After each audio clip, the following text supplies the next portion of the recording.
اعتکاف میں 7 چیزیں مستحب ہیں جو فتاوی عالمگیری، فتاوی شامی، بدائع الصنائع، مراقی الفلاح ان فقہا نے ذکر کی ہیں۔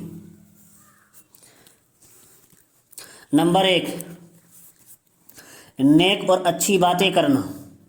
اعتکاف میں مستحب ہے نیک اور اچھی باتیں کرنا۔ نمبر 2، قرآن کریم کی تلاوت کرتے رہنا۔ نمبر 3، درود شریف کثرت سے پڑھنا۔ نمبر 4، علوم دینیہ پڑھنا یا پڑھانا اعتکاف کی حالت میں مستحب ہے۔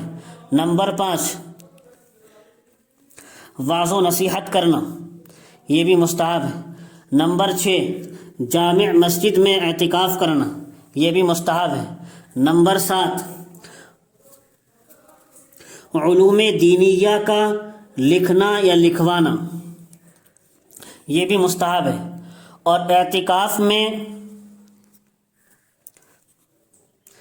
کچھ چیزیں مکروہ بھی ہیں۔ مکروہ کتنی چیزیں ہیں؟ 6 چیزیں فقہا نے مکروہ لکھی ہیں۔ نمبر 1، بالکل خاموشی اختیار کرنا اور اس کو عبادت سمجھنا۔ مکروہ وہی ہے جو شریعت میں ناپسندیدہ ہے اور جن کاموں کے کرنے سے اعتکاف کے ثواب میں کمی ہو جاتی ہے۔ تو مکروہ چیزیں 6 ہیں۔ نمبر 1، بالکل خاموشی اختیار کر لینا اور اس کو عبادت سمجھنا۔ خاموشی کوئی عبادت سمجھ لیا نہیں، بلکہ اللہ کا ذکر کرتا رہے، قرآن کی تلاوت، درود شریف، استغفار اس میں پڑھتا رہے، خاموشی کوئی عبادت سمجھ کر نہ بیٹھ جائے۔ نمبر 2، فضول اور بلا ضرورت باتیں کرنا، یہ بھی مکروہ ہے۔ نمبر 3، سامان تجارت مسجد میں لا کر بیچنا یا خریدنا، یہ بھی مکروہ ہے۔ نمبر 4، اعتکاف کی حالت میں لڑنا جھگڑنا یا بیہودہ باتیں کرنا۔ نمبر 5، اجرت پر تعلیم دینا یا کتابت کرنا۔ اعتکاف کی حالت میں بیٹھا ہے اللہ کی رضا کے لیے تو اس وقت لکھا ہے مکروہ اجرت پر تعلیم دینا، اس میں دوسرا کام اجرت کا نہ کرے، بس اللہ کی عبادت کرتا رہے۔ یہ کتاب اجرت پر تعلیم دے رہا ہے کسی کو یا اجرت پر کتابت کر رہا ہے تو اعتکاف کی حالت میں یہ مکروہ ہے۔ نمبر 6، سلائی کا کام کرنا۔ اعتکاف کی حالت میں سلائی کا کام کر رہا ہے، یہ بھی مکروہ ہے۔ اور جو باتیں اعتکاف میں جائز ہیں وہ فقہا نے 11 چیزیں بیان فرمائی ہیں۔ نمبر 1، کھانا پینا اور سونا۔ نمبر 2، ضروری خرید و فروخت کرنا۔ کوئی ضروری خرید و فروخت کر دیا ہم نے مسجد میں ہی بیٹھ کر، فون کے ذریعے، کسی اور کے ذریعے، کسی اور آدمی کے ذریعے سے خرید و فروخت کروا دی، اس کی گنجائش ہے، بشرطے کہ سامان اور سودا مسجد میں نہ لایا جائے۔ نمبر 3، حجامت کرانا، بال کٹوا لینا مگر بال مسجد میں نہ گریں۔ نمبر 4، بات چیت کرنا لیکن فضول گوئی سے پرہیز کرنا، فضول باتوں سے پرہیز کرنا۔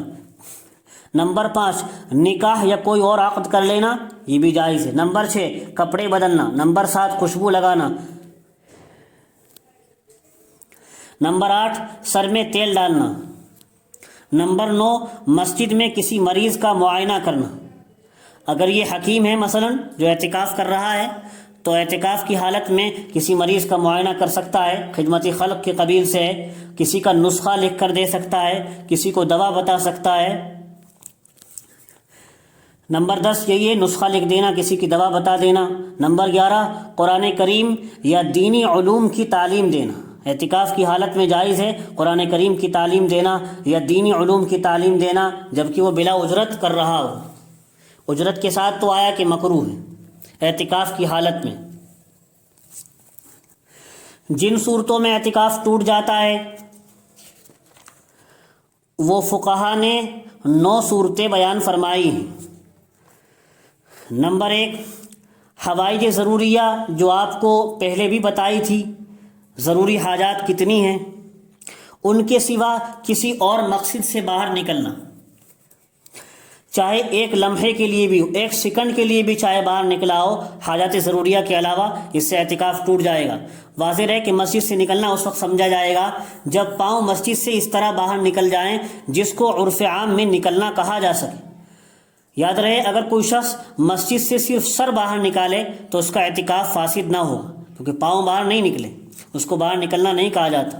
نمبر 2، شرعی ضرورت سے فارغ ہونے کے بعد ایک لمحے کے لیے بھی مسجد سے باہر ٹھہر جانا، اپنی حاجت ضروری سے فارغ ہوا پھر ایک لمحے کے لیے بھی مسجد سے باہر ٹھہرا رہا تو اس سے بھی اعتکاف ٹوٹ جائے گا۔ بس اپنی حاجت سے فارغ ہو اور فوراً مسجد میں اندر آ جائے۔ نمبر 3، بلا ضرورت مسجد سے نکلنا، چاہے جان کر ہو یا بھول کر ہو یا غلطی سے ہو، البتہ اگر بھول کر یا غلطی سے باہر نکلا ہو تو اعتکاف توڑنے کا گناہ نہ ہوگا، اعتکاف توڑنے کا گناہ نہ ہوگا صرف، لیکن ہاں اعتکاف ٹوٹ جائے گا، یاد رہے۔ نمبر 4، احاطہ مسجد کے کسی حصے کو مسجد سمجھ کر اس میں چلے جانا، مسجد کے احاطے کے کسی حصے کو مسجد سمجھ کر اس میں چلے جانا جبکہ وہ حقیقت میں مسجد میں شامل نہ ہو، جو حصہ حقیقتاً مسجد میں شامل نہیں تھا اور اس حصے کو مسجد سمجھ کر اس میں چلا گیا تو اس سے بھی اعتکاف ٹوٹ جائے گا، بس مسجد کے حصے میں رہے۔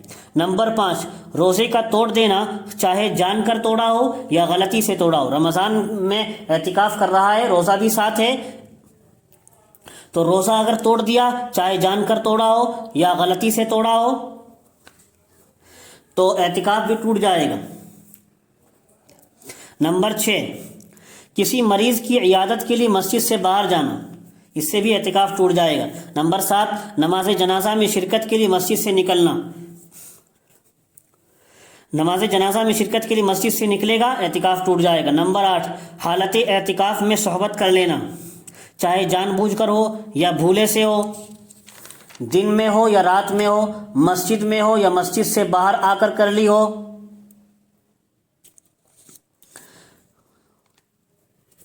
ان سب صورتوں میں اعتکاف ٹوٹ جائے گا۔ نمبر 9، یہ مسجد کے حصے میں ہی کمرہ تھا، وہیں اس کی بیوی وغیرہ بھی رہتی تھی، تو بیوی وغیرہ سے بوس و کنار کی وجہ سے انزال ہو گیا، اگرچہ خود بوس و کنار بھی حالت اعتکاف میں ناجائز ہے، جائز نہیں ہے، لیکن بوس و کنار کی وجہ سے انزال ہو گیا، اس صورت میں اعتکاف ٹوٹ جائے گا۔ ہاں، بوس و کنار صرف کر لینا یہ حالت اعتکاف میں ناجائز ہے، مگر بغیر انزال کے اعتکاف نہیں ٹوٹتا، یہ فقہاء نے احکام بیان فرمائے ہیں۔ اور کچھ صورتیں وہ ہیں جن میں اعتکاف توڑ دینا جائز ہے، وہ صورتیں فقہاء نے 4 بیان فرمائی ہیں۔ نمبر 1، اعتکاف کے دوران ایسی بیماری کا پیدا ہو جانا جس کا علاج مسجد سے باہر نکلے بغیر ممکن نہ ہو، مسجد سے باہر نکلے بغیر اس کا علاج ممکن ہی نہ ہو، ایسی بیماری خدا نخواستہ پیدا ہو گئی تو اعتکاف توڑنا جائز ہے۔ نمبر 2، کسی ڈوبتے ہوئے کو بچانے یا آگ بجھانے کے لیے مسجد سے نکل جانا، یہ مسجد کے باہر کوئی تالاب تھا اور کوئی ڈوبا جا رہا تھا، اس کو بچانے کے لیے کوئی دوسرا آدمی نہیں تھا، یہ مسجد سے باہر نکل سکتا ہے، اعتکاف توڑنا جائز ہے۔